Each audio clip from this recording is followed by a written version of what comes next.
করেছো? চলো দেখাই কি কি রান্না করেছি।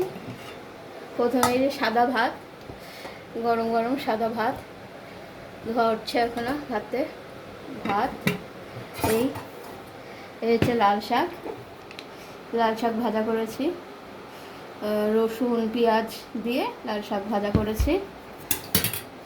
এটা হচ্ছে ধনেপাতা বাটা করেছি, রসুন দিয়েছি, এর মধ্যে কাঁচা লঙ্কা দিয়েছি, ধনেপাতা বাটা, আর শেষে লেবু দিয়ে দিয়েছি। এর মধ্যে লেবু নুন দিয়ে রেখেছি, লেবু কেটেছি খাওয়ার জন্য, শাক খাওয়ার জন্য, শসা। আর এই হচ্ছে মাংস, চিকেন কষা কষা করে করেছি, এর মধ্যেও ধনেপাতা দিয়েছি, বেটে দিয়েছি।